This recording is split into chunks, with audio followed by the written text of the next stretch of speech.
Yeah, good morning everybody.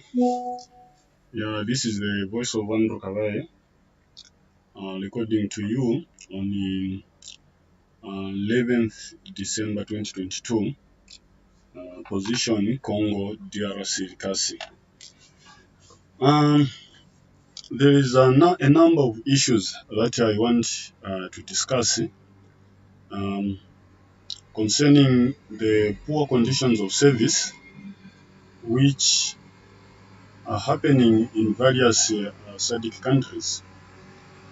Um, as usual, I start with a disclaimer, and my disclaimer is that I'm not trying to be political.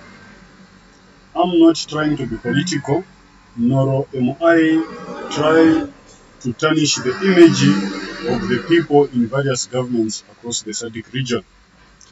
If anything, as a regional coordinator for SADC Truck Drivers Association, I think I love working with governments. I love the cooperation of governments.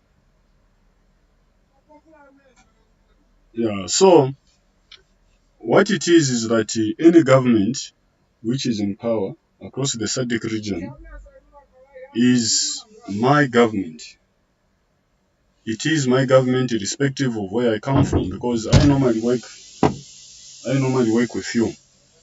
So it is for this reason that I don't want to be like on crossroads with any government, be it in Zambia or any other country.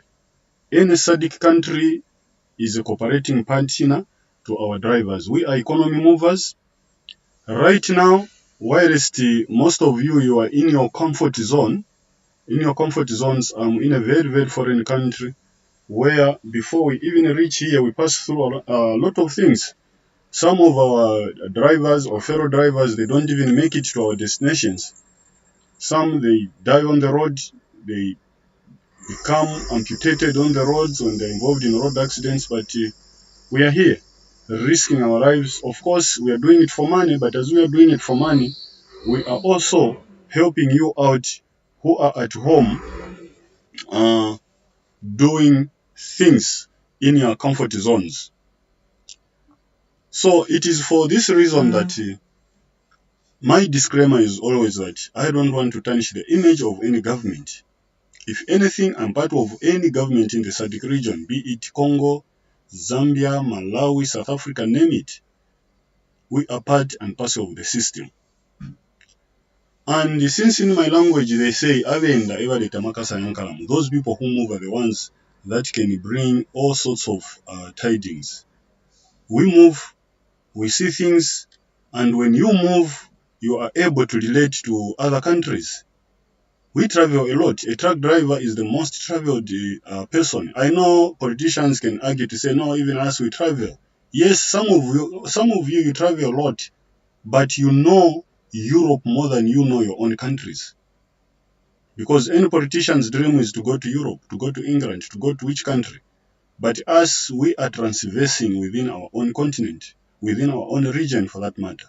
So we move even to places where you haven't been, to places where you cannot even dare to go there unless if there is an election and you are forced to do that, you want to win votes. But us, our duty makes us move to different places. Yeah, it is for this reason that I think if their governments can cooperate with us the same way we cooperate with them, I think we can find a common ground. Um, Currently, we have a situation whereby a driver is being hospitalized in Botswana who is driving a South African truck but of Malawian origin. I'm not saying it is wrong for anybody to go to another country and seek for greener pastures. It is not wrong. People have to travel. Like, for example, my own grandfather traveled all the way from somewhere there, Chitipa, to South Africa, Johannesburg, and worked there in the mines, in the gold mines.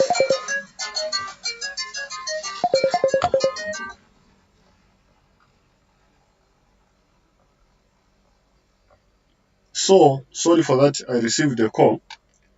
I didn't want a lot of colleagues to say I'm having a live broadcast. Yeah, so what I'm trying to say is that my grandfather traveled all the way from Chitipa somewhere to Johannesburg. And those days, it was odd days before we even had these buses whereby you can move within 24 hours. Were in South Africa. They used to walk on foot, walking on foot all the way between Zambia and Malawi there at the border, walking on foot up to Johannesburg, and worked in the gold mining there.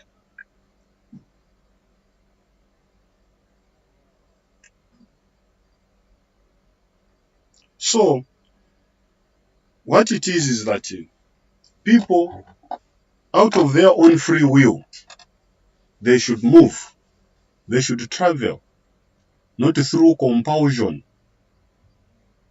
not through compulsion. I mean, we are drivers, and you find that a friend of mine, I'm doing the same job as a truck driver, then another guy is doing the same job, maybe is not even better than me. Then he goes to another country, then there things start working for him. And definitely that will send a very strong signal to say, hey guys, you're wasting your time. Things are happening this side. That is what normally happens in our industry. You find that someone leaves the country, goes somewhere else, and he makes it in life. And when you go there, you find that a truck driver, for example, I'll give you an example. Before the SI 106 in Zambia, a truck driver was expected to be given a salary of $1,080. No, 1,080 kwacha. Imagine, what kind of an insult is that? 1,080 kwacha. And a truck driver was classified together with a maid. I don't know for what reasons. They classified a truck driver together with a maid. I'm talking about Zambia. So meaning that the salary that a maid is expected to be getting is the same basic salary that a driver must be getting. Now, to some of us, that doesn't make sense, because payment must come with how much somebody is dedicated to that job.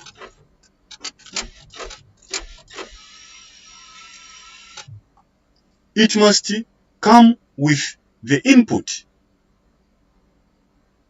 When you compare a maid to a truck driver, you find that a maid, I don't know what kind of maid they are stay-in maids, then there are those maids that report for work every day.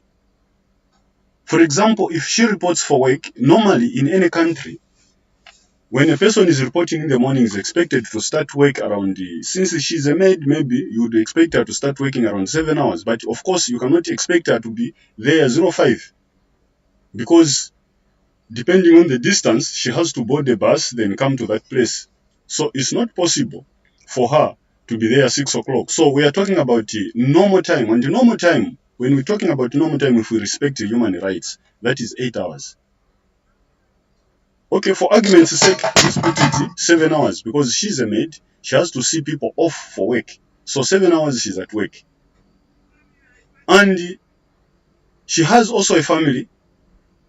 She probably have kids that must be taken care of. So any reasonable employer won't keep her far much longer than the normal knocking off time. So she will knock off around.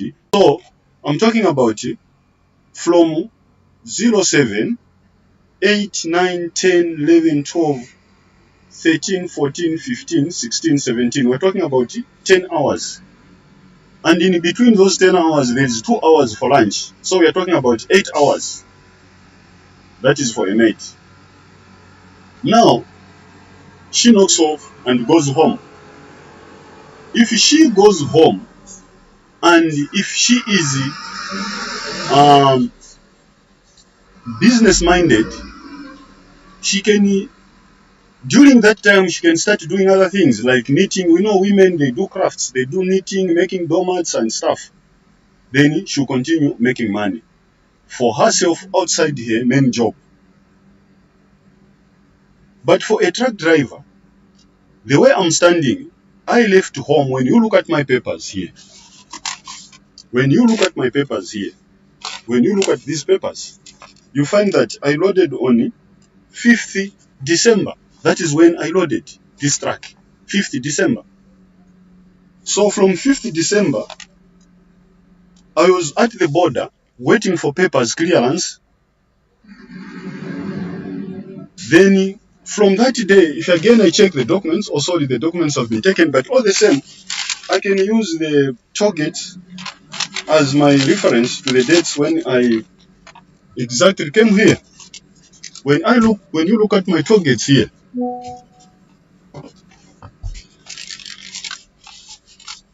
when you look at my targets here, today, the day here is 9th. 9th is the day when I reached Congo. On 9th. Today is 11th. So all these 3 days, how many hours, if you may count, how many hours are in those 3 days? And today I'm still here. I don't even know when I'm going to offload. It might take me another 3 days. And I'm here to make sure that diesel is protected and the cargo that I'm taking is protected. My tires are protected and not stolen, because if these tires are stolen, I definitely become the first suspect, regardless of the circumstance, and no one will even care how I even survived that robbery. But as long as something has been stolen from him, others, they'll even go to the extent of having me locked up or give me a loan. So meaning that whenever I am standing in this truck, whenever I am here in this truck, I am barely sleeping. Because if I oversleep, I'll wake up with nothing, with no diesel, with no tires. Everything will be stolen from me. So I'm a security guard. I have to account for the diesel that I'm carrying. I have to account for the cargo. If you look at the cargo that I'm carrying, it has got an amount of money there. Meaning that if anything shorts, it means it is the money that is going to be taken off from there. So I'll make sure that this figure is delivered intact. Meaning that I'll be accounting for whatever I'm carrying. If I'm carrying groceries, I will be accounting for groceries on delivery, in transit, and on delivery. When delivering, I have to make sure that what is tabulated there is what I have, and it must tally with my documents. So as a truck driver also, I'm doing a job of an accountant. I am an accountant, I am a security guard. At the same time, when it comes to start moving, I am a driver. So when you look at all this dedication, all this time and dedication, I mean, that arrangement to say a driver must get the same amount with a maid is an insult. I'm not saying this because I'm a truck driver. In fact, I don't intend to drive trucks for the rest of my life. No, I don't intend to do that. I've got other better things that I can do. But before I leave this industry, I must be fair to the people that I leave behind. Because in my language they say, abeshi bomushitu abekala kumpundu ebumfa efushipona. Abekala kumpundu ebumfa efushipona. Those who stay near a tree or fruits are the ones who knows how those fruits fell, what time and what causes them to fall. They're the people that can tell you to say, no, this time I think the weather is not that conducive. They won't fall, but you come after some time when there is a little bit of wind. So I have worked in this industry for so many years, and I've seen the injustices in the driving sector. And these injustices are so overwhelming that is the reason why we find that there are drivers sometimes that tend to take the law into their own hands. I'm not justifying it, because my intelligence and my wisdom tells me that there are no two wrongs which can make it right. A wrong is a wrong. I cannot compensate a wrong with a right, or a right with a wrong. A wrong is a wrong. When something is wrong, it is wrong. But I can assure you that frustrations have led to drivers doing things which you wouldn't want me as Andrew Kavai to do. Even when you hear to say, no, Andrew Kabai did that, everyone will be saying, how can he do that? What was he thinking? So those are the circumstances that you or everyone is pushing drivers into. Because what I know is that any career, any job opportunity has got its own paybacks. If I'm working as a teacher, at the end of the day, I'm looking forward to getting retired. And once I'm getting retired, I'll be given my package. Then choose to do with that package that I'll be given. If I am a doctor, same thing. We all work with goals. But unfortunately, with this sector, the driving sector, there is no job security. There is no job security. I'll speak particularly in Zambia. There is no job security for a truck driver. We work as if we are just doing piece jobs. Today, the owner can call me without any reason, just to call me, Mr. Kabai, where are you? I am in Congo. Okay, please, instead of loading, come straight to the garage. I go to the garage there, I find there's no park here, bring the keys.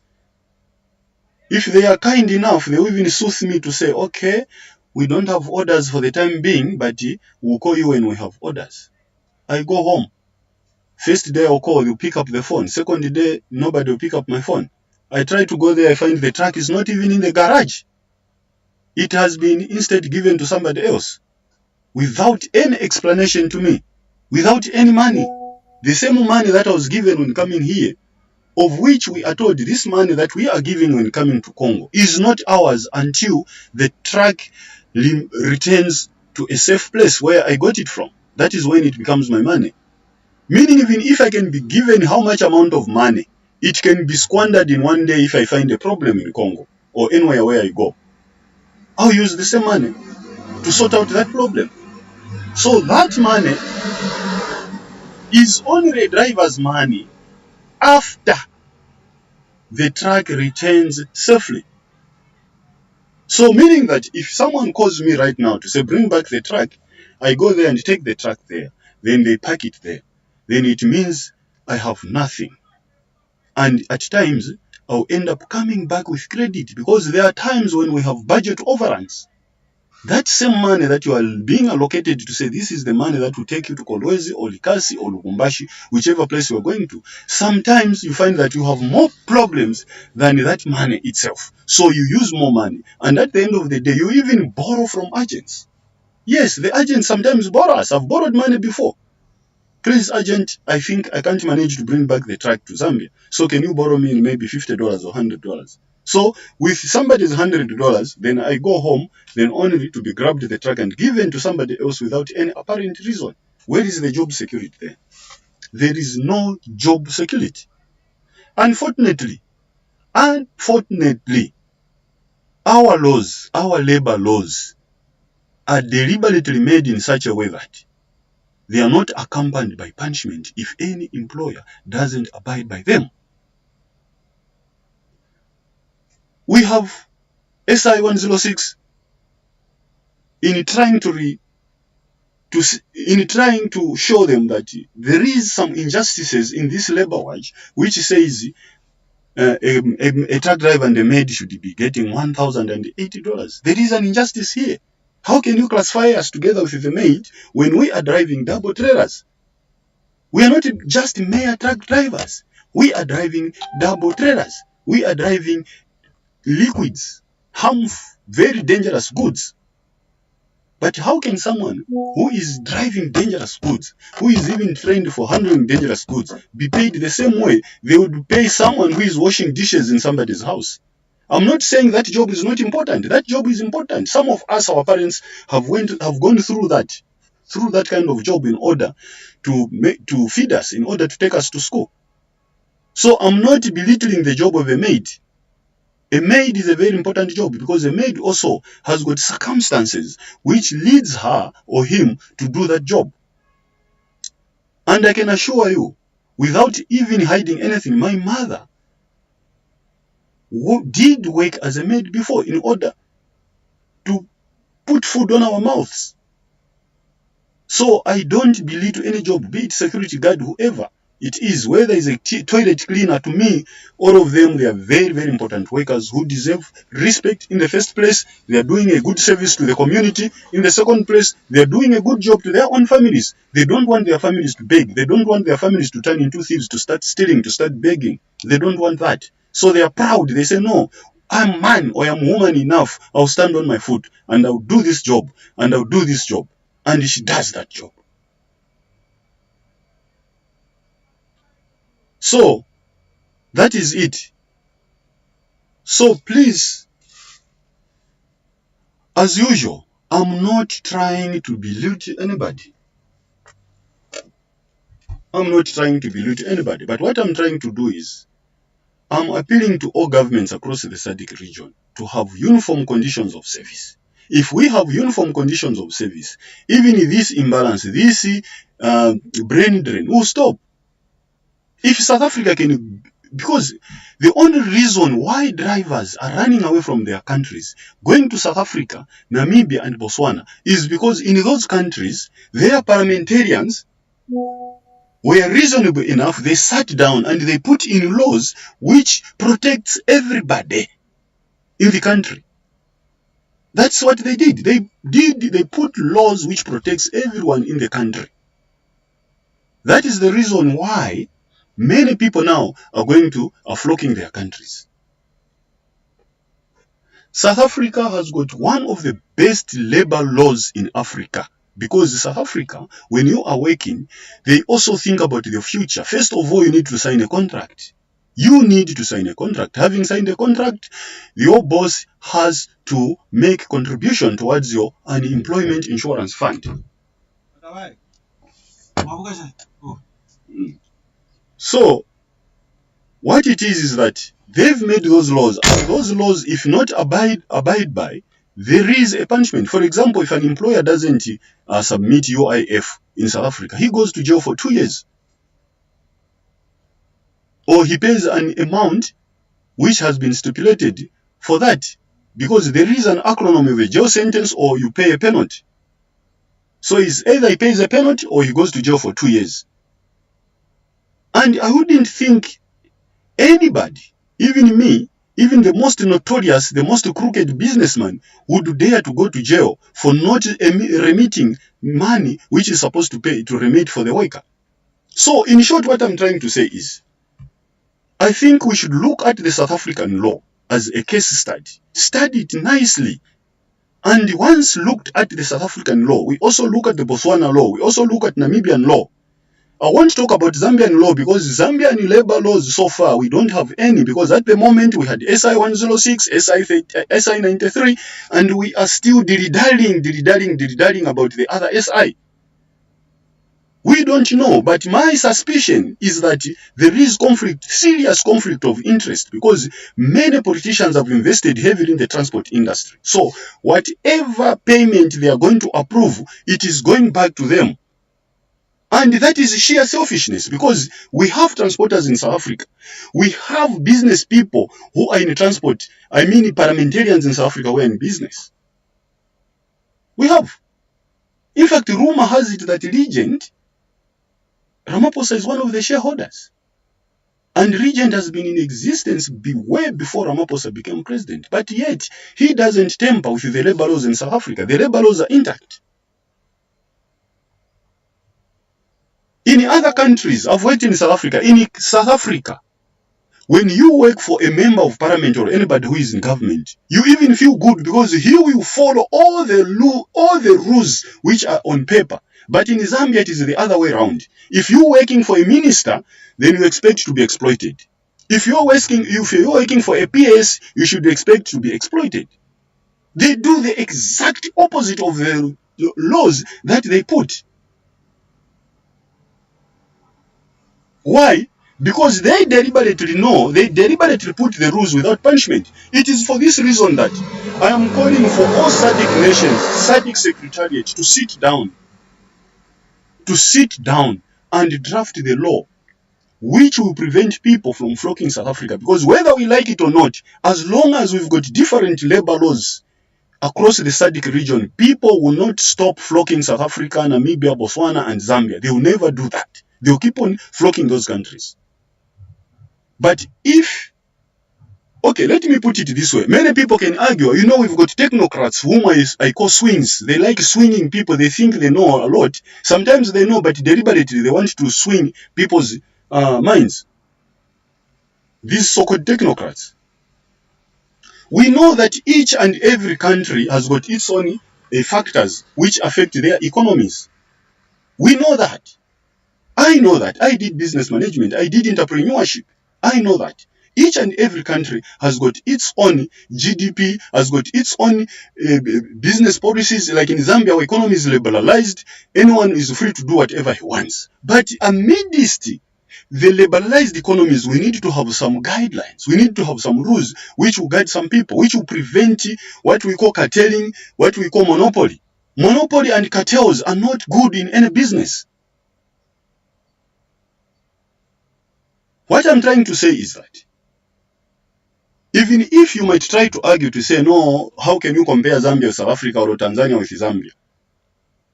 The only reason why I'm comparing is because these transporters are the same. You find that Usangu has got trucks in Tanzania, has got trucks in Zambia, has got trucks in South Africa. But when they're in South Africa, they are paying differently. When they are working in Zambia, they are paying differently. When they are in Tanzania, oh my God. Oh my God. When they're in Tanzania, oh my God. My gosh. Other people say, oh my God. Muslims would respond as if they are receiving bad news. Inna lillahi. And the same investors, when they invest in Congo, find that in Congo they are paying better.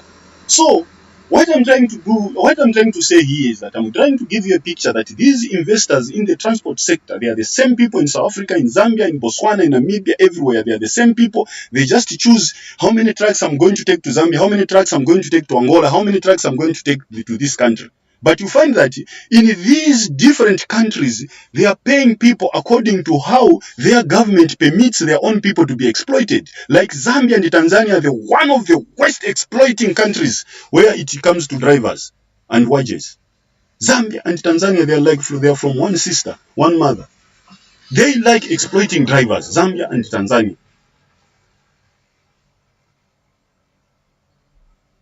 Congo, many people can laugh at Congo to say Congo this, Congo that, Congo that. But I promise you, you can ask anybody. Trucking companies in Congo are paying far much better than any trucking company in Zambia. That's why we are seeing Zambians coming to here to work for Hakuna Matata, habari gani mzuri sana. They were coming here because here they were getting better pays than those in Zambia. And those people who are working under Hakuna Matata, habari gani mzuri sana, they've done wonders in Zambia more than those people who are working in Zambia locally. The people who are working in South Africa, they've done wonders more than the people who are working in Zambia locally. Why? Because wherever they are working there are better conditions of service and the payments are better. So, when South Africans, I'm not justifying it again, when South Africans, indigenous South Africans, who are now being deprived of a space to work, who are now sidelined,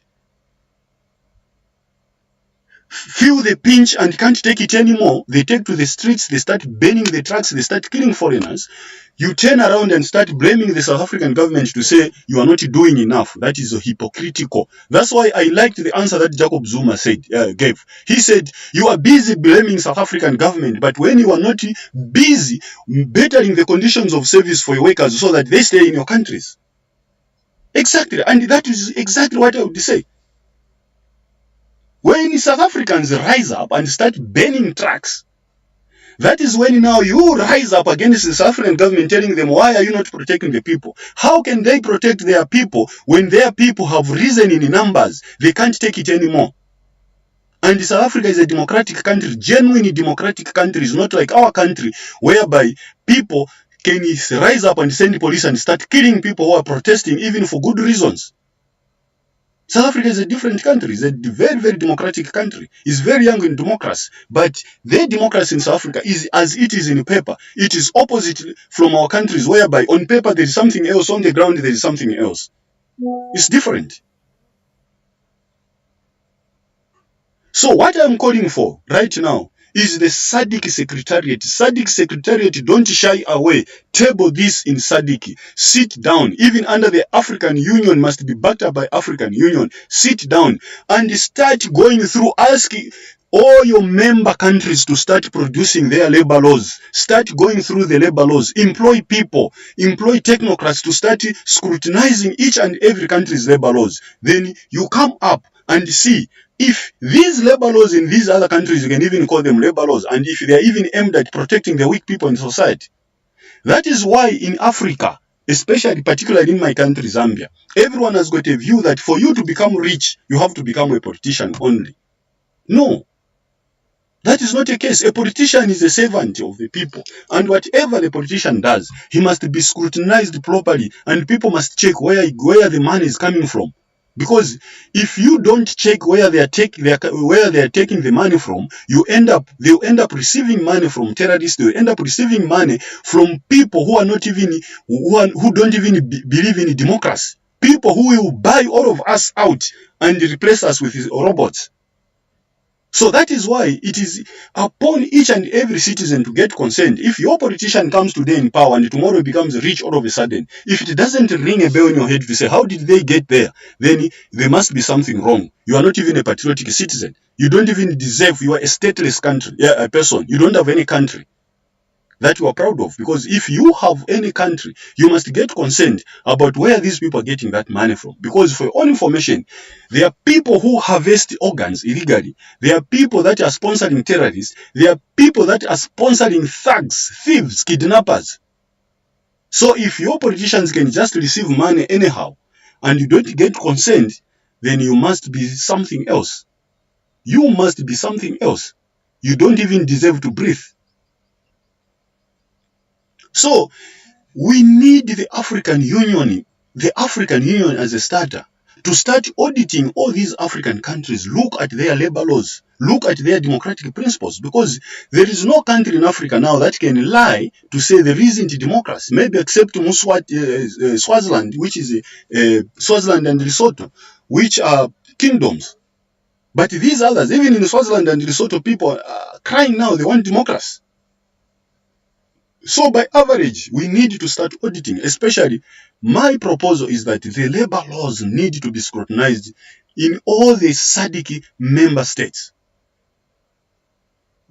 Having scrutinized all the labor laws, then we come up with an average law, and a law that will suit each and every environment. By that, I don't mean if a South African law says a driver must be paid a minimum of 20,000 rand, then we say, okay, since we find the average, then we reduce South Africans to 15,000. That is not fair. If anything, we pick the highest paying country, or the highest paying countries. Those are the countries that we take, and we try to adjust to them. Because if they can manage there, what can make us fail to manage? Moreover, we are carrying the same goods, carrying from the same sites, delivering to the same sites, passing through the same sites, buying diesel from the same pumps. So why should other countries have more money have more pays to their workers than others? The reason here is that there is selfishness in their countries. The countries that we come from, people have their own interest to protect. They don't want us to prosper like they are doing. They want us to prosper only when we become their bootlickers or when we become politicians. Now, how many seats do we have even in parliament in Zambia against the population of Zambia? How many people do we have in Zambia? How many graduates do we have every year? And how many seats of members of parliament do we have in the country? There are very few seats, meaning we can only have the limited number of politicians in a country. Others must work, but as we are working, our results, our achievement must tally. Our achievements must tally. If they don't tally, then there is something wrong somewhere, somehow.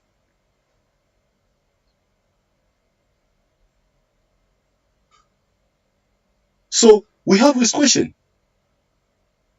whereby people now are running away from Tanzania, coming to Zambia, are running away from Zambia, they are going to South Africa. Of course, we cannot limit people from moving. People move. People ought to go where they prefer. Because in a democratic country, you can't force people to stay in your country if they feel uncomfortable. So people will move to where they feel comfortable. If they are not comfortable, they'll end up returning. But bottom line is people must be allowed to stay where they want, not because of economic hardships. Right now, people are flocking South Africa because South Africa, the industries, the labor laws are still better. Because majority of the people, majority of us Africans, we are born, we are trained. All our schools are training us to become workers. They're not training us to become business people. They are training us to become workers.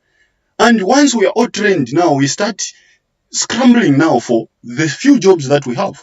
And these same few jobs that we have, they are also very exploitative to the extent that people are running away from our own countries and going to countries where when they open the news, they even watch on the news, people being dragged naked in the streets, being hit with like snakes. Then somebody will go to the passport office, acquire a passport and go to the same direction because he knows that poverty is more painful than a sudden death. Because if they kill me today, I'll die there, but death will kill me slowly and will not even kill me, will keep on tormenting me. So other people run away from death and go to South Africa, where it is not even safe. So that is my appeal. My appeal, this appeal particularly, is to the Sadc leadership. Sadc leadership, please sit down with all your member states. Convince them. We know some of those people are swings. They are swings because they've got interest in their countries. In their countries, they're investing in the trucking industry. So as a result, they don't want to approve any law that will make them pay a good amount of money. They want to reap even where they did not sow. They want to reap more than is necessary. Because in every business, when you look at Islamic, Christianity, any business, there is a level of profit which is legal. There is a level of profit which is haram in Islam, which is illegal in Christianity. If the profit is too much, it is illegal. If the profit is too little, again, the business won't survive. So we need to balance it somewhere where the business has to be sustained. We cannot become rich at the expense of paying people. We fail to pay people because we want to become rich and rich and rich and rich and richer. That is not right.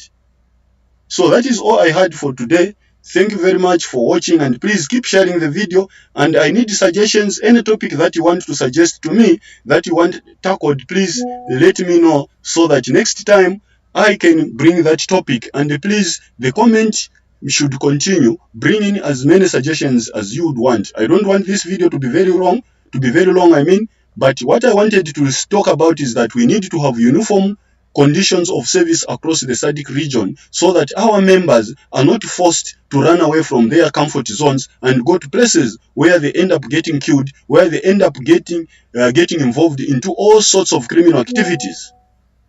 Thank you very much. This is the voice of Andrew Kabaye recording to you from Congo Likasi on 11th December 2022. Thank you very much.